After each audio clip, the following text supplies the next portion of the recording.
సంక్షేమ పథకాలు మేము ఇచ్చాం కదా, ఎందుకు ఇవ్వలేదు, ఎంత చేసినా కూడా ఎందుకు ఓడిపోతున్నాం, ఎందుకు ఓడిపోయాం మాకు అర్థం కావట్లేదు. ఈ దబాయింపు మానేయండి. దబాయింపు అనేటటువంటిది ప్రజలకి అహంకారం కింద కనబడుతుంది. అహంకారాన్ని ప్రజలు అంగీకరించరు. తాత్కాలికంగా అహంకారానికి భయపడతారు, ఆ భయంతో మాట్లాడరు. ఆ అహంకారమే ఇప్పుడు దెబ్బ కొట్టిన వాటిలో వన్ ఆఫ్ ద పార్ట్. కర్ణుడి చావుకు 100 కారణాలన్నీ వైఎస్ఆర్ కాంగ్రెస్ పార్టీ ఓటమిలో అది కూడా ఒక కారణం అవుతుంది. ఒకళ్ళు ఫర్ ఎగ్జాంపుల్ కరెంటు ఛార్జీలు, నేనే ఇదివరకు కరెంటు ఛార్జీల పెంపుతో ఇదేంది జగనన్న బాధుడు అన్న వీడియోస్ చేశా. అట్లాగే జగనన్న రోడ్లు అన్న వీడియో చేశా. ఎందుకని రోడ్లు పాడుతున్న జనం పచ్చిబూతులు తిట్టుకుంటున్నారు అన్నటువంటి.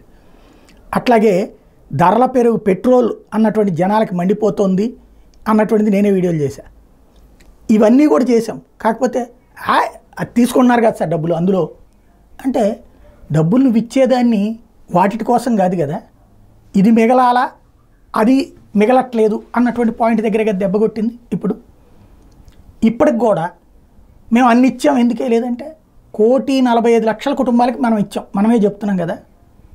నేను ఇంతకుముందు కూడా చెప్పా, ఇందులో Telugu Desam voter, YCP Janasena voter కూడా ఉంటారు కదా, వాళ్ళ ఓటర్ వాళ్ళకే వేసుకున్నారు.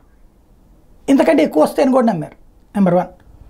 నెంబర్ 2 వచ్చేటప్పటికి ఈ సంక్షేమ పథకాలు పొందిన వాళ్ళల్లో లేడీస్ చేతికి ఇచ్చారు డబ్బులు, మగాళ్ళు వద్దనుకున్నారు. మగాళ్ళకేమో మద్యం ధరలు పెరిగినాయి, ఆడవాళ్ళకేం డబ్బులు పడ్డాయి. డబ్బులు పడ్డోళ్ళలో ఎంతకంటే ఎక్కువ డబ్బులు వస్తాయని వాళ్ళు అటేశారు. ఇటు పక్కన ఉన్నటువంటి వాళ్ళు వరకే వేశారు అనుకోలే 1,35,00,000 ఓట్లు అంటే, మిగతా మగవాళ్ళు అటుకేశారు. సింపుల్. ఇక్కడ దబాయించుకోవడం కాకుండా ఆత్మ సమీక్ష అన్నటువంటిది గ్రౌండ్ లెవెల్లో ఓ ఇంటికి వెళ్ళినప్పుడు ఎందుకు తేడా వచ్చింది, ఓ పోలింగ్ బూత్ లెవెల్లో చెక్ చేసుకుంటే భవిష్యత్తులో ఒకటి కనబడుతున్నటువంటి దాంట్లో క్యాస్ట్ పోలరైజేషన్ చాలా బలంగా జరిగింది. జగన్ అనుకున్నది BC SC ST minority polarization అనుకున్నాడు, కానీ ఓసీల పోలరైజేషన్ బలంగా జరిగింది ఈ పోలరైజేషన్కి వ్యతిరేకంగా. అదే సందర్భంలో ఇదేం పోలరైజ్ కాలా, అది పెద్ద దెబ్బతీసింది ఫస్ట్. దాని పర్యవసానమే జరిగినటువంటి పరిణామాలు. ఇప్పటికైనా అది గ్రహించితే బెటర్.